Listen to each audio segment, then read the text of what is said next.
Apocalypse. I'm here today with Unholy Attraction, melodic thrash metal band from Weirton, West Virginia. First off, for all those who may not know exactly who you guys are, would you mind just introducing yourselves real quick? We'll start with... I'm Connor Hargis. I'm Harley Jones, I play bass. I'm Corey, I do guitar and random throat noises. I'm Anthony. I'm Tyler, I do guitar. Okay, first of all, the first question I'm going to ask is basically the most overused question that you could possibly ask anyone. But it's just one of those things that you can't help but ask. What actually inspires the music? Like, whenever you're writing it, what inspires you to write your music in general? Guitar-wise, probably just being angry. I think if you're not angry anymore, then you're not making metal. You know, you're making pop. Or that happy queercore, open note chugging stuff, which we're not into. So, angst at the government, ex-girlfriends, sometimes doppelgangers, and, you know, solar eclipses, whatever we think about writing about.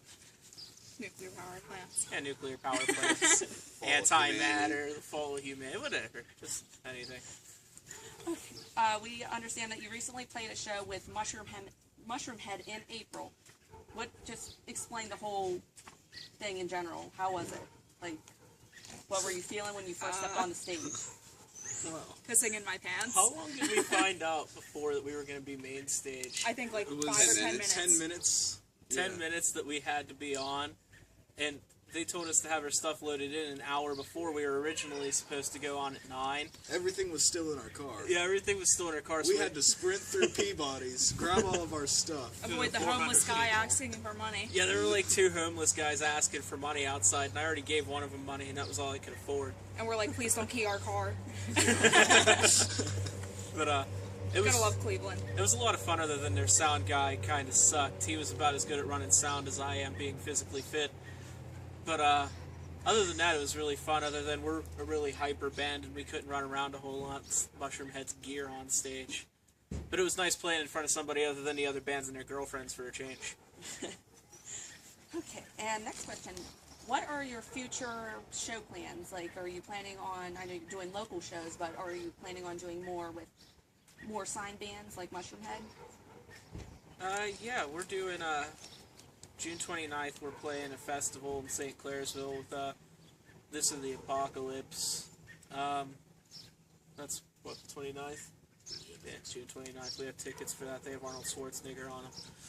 I don't know why, but it's there. But, other than that, yeah, we have a lot of local shows coming up, but we're in contact with Kimber and everybody from Peabody still. We're open for pretty much anything. Okay, and next I want to talk about your new album getting ready that you guys are working on, Rise of Azazel. I say that right? Yeah. Okay. First of all, first question, how did you come up with that name? Just curious. Well, originally I was going to name, before I found everybody else to play, that was what I was going to name the band. But Azazel's from Christian mythology. In the Book of Enoch, he was an angel that led an army against God pretty much and came down to earth pre-Lucifer and fornicated with humans and made Nephilim, which are half angel, half humans, and taught them how to make weapons of war. Talking about makeup, jewelry. Yeah. He was responsible for Eve eating the apple, etc. Yeah, it's one of those things that goes back and forth, and for us, it's, we view the government kind of as a pseudo-god, you know, with all the nanny laws and telling us what we can do and putting fluoride in our water to make sure we're nice and docile and calm and don't get too intelligent. We view that as humans needing to rise up and say fuck you a little bit, taking things back. What can we expect from the album? I know a lot of bands, for every album, they change things up, and it sounds a lot different. I guess you can use Slipknot as an example. Each CD they came out, they sounded more different. Is it going to be the same case for this one, or is it... Every song is an expansion from the next. Every riff, every lyric, every drum line, it's always building towards the next thing. So, I mean, if you're not growing and pushing your own boundaries for what you can do, then you're doing much at all.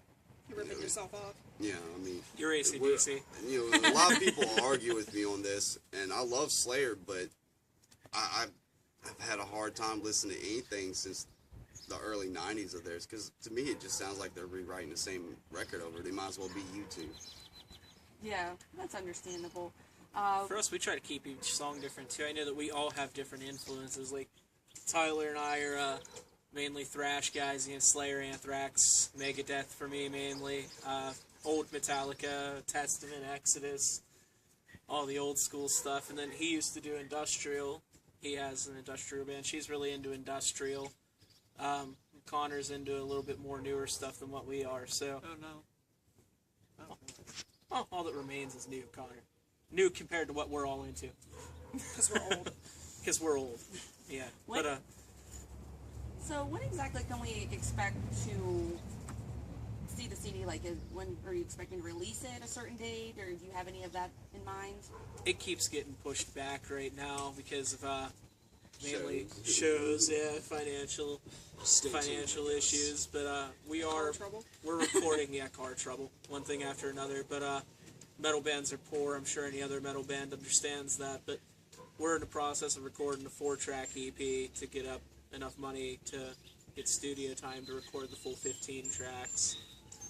So We have an Indiegogo if anyone wants to donate. Yeah. Okay. Compared to a lot of the local area bands, how do you think you guys actually compare to them? Like, what makes you stand out? For starters, we have diversity in our music, and we don't stand in one spot or have the same 5 poses in our stage. Tyler, do the crab core. Do it. I'm sore from doing it. Do it. You do it. The standing as low as you possibly can to the ground and playing one open note and rhythmically. I mean, the only talent that's in a lot of this newer metal stuff that's coming out, like Asking Alexandria, is just the rhythmic speed of the right hand. It's all binary code pretty much. I think that sets us aside the fact that we care a little bit less about whether we look pretty for a poster and we care more about our music. There's actually, we know that the notes ring out past the 5th fret. We're all inspired by, like I said, different genres of metal, but we're also all into blues. There's a lot of classical influences in our stuff, so it's not just how many breakdowns can we fit into 3.5 minutes. I think that's what makes us stand out. I think another thing that makes us stand out is the fact that we're not so self-centered and self-absorbed with what we're doing that we actually give a shit about, seeing other bands succeed too. There's a lot of bands, they'll come and they'll bring their fans, and then by the time the show's over, they're gone. Everyone's gone. Yeah, and I've had to deal with that before in the past, and in different scenes where I played music down in the South, and I don't get that. I mean, where I come from, whether you hated the guy in the band that was playing with you or you were best friends, it didn't matter. You showed up and you supported them. You have to respect the whole scene and not just your band. Yeah, and that I think that's a big thing that sets us out, is the fact that we're constantly looking for other bands to play with, whether they just started, they've been around for 10 years. We're trying to help each other out, whereas most of the other bands, they're looking out for themselves, and I don't have time for people like that. I think a big part of the problem, too, is, and what makes us different, is that we all come from working class families. We're all working class ourselves. I have a full-time job. I go to school full-time on top of this. He works full-time carrying heavy stuff, and he has another side job. And a lot of these bands nowadays, they don't know what it's like to actually have to work to attain their status. We've been to Guitar Center before, just to buy cables, and we have to dig in couches and stuff to find money to get new cables so we can play. Our first show, our cables got stolen. Yeah. But these other bands, I'll see them in Guitar Center, like I said, in their designer skinny jeans and their falling in reverse girl cut T-shirts, their hair And their this way, $500 shoes. and And they have their rich ass parents there with them. and they're spending $5,000 on equipment. I remember our first couple of shows. I'm playing out of an amp this big. He's playing out of a bass amp.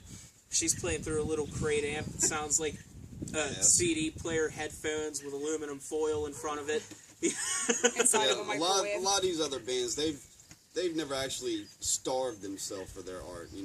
I mean, there's been times I've lived out my truck for months, and still, did my music, and the hell with what anyone else said, because this is my life, this is my passion. It's not one of those things that I necessarily sought out, but it was more like I was born to do. Most people, they think that you choose to be this way, but it's not that you choose, it chooses you, and you go with it, or it swallows you whole. I think that's to sum that up too, I think that's the biggest difference, is that we're all super passionate about what we're doing. Like, I was talking to somebody on Facebook about it, there were comments, and whenever Tyler and I sit down and we write the riffs for a song, I mean, like, it's almost like, I don't do drugs, but I can imagine, like, what it feels like to snort coke for the first time. They're like, ah! It's like getting that first orgasm. Yeah, it's like the first time you have sex with a girl, the first time a girl's desperate enough to lay with one of you, Yeah. And it's like that, and we're not just in a band when we're playing a show or when we're at practice, we're in a band 24/7. This is what we eat, shit, and breathe, is metal. We're constantly promoting. I mean, we whore ourselves out worse than a prostitute around 11 p.m. I mean, It's the kind of thing where it's the first thing I'll think of when I wake up in the morning. Think about it all through the day, and it's the last thing I think about when I go to sleep. I mean, it's, like I said, for me at least, it's not so much that I chose this, it chose me, and you either go with it, or it swallows you whole. Yeah. Okay, guys, that's all the time we have for today.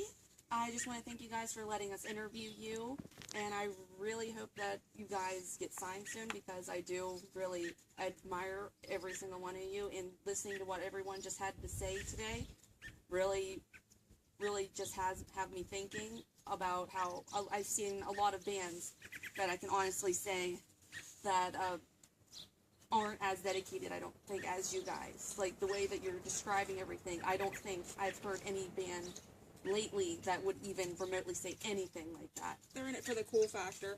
Yeah, they're They in don't care for the about the social music. status, get drunk, get laid, and hey, I mean, if that's what you do and that's what you're in it for, then hey, by all means, just... that's just a perk for us, getting drunk and getting laid.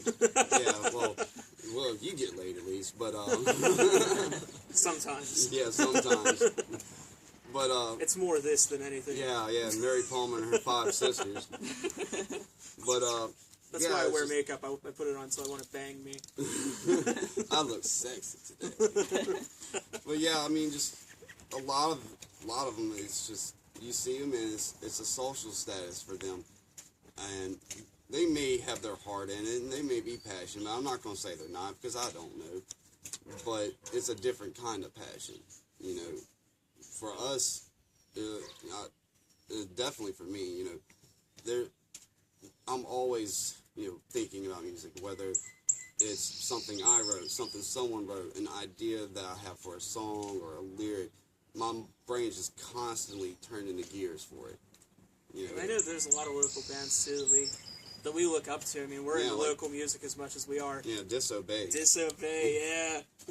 I'll play a show at Disobey anytime. Yeah, me and Tyler learn riffs from them. We're kind of like fan kids. We hang their sets up in our bedroom. Actually, I've had my set list from the Chrome of theirs hanging up. Yeah, there's a lot of local bands that we look up to a lot and love, like Curse Born, Last Driven. Will, Hate Driven, Mm-hmm. Disobey, Dead Iron, Dead Iron from Cleveland. Just a lot of bands that we can't mention that bust their asses just like we do, and I think it'll get recognized one day. The music scene around here as a whole is great. Some of the venues suck. Sometimes, getting people off of Call of Duty and out to a show is kind of arduous. But I promise you, if you come to a show, it's more rewarding than what you're ranked at on Call of Duty. Mm-hmm. But that's about it, man. Thanks for coming out. Thank you. Thank you, guys.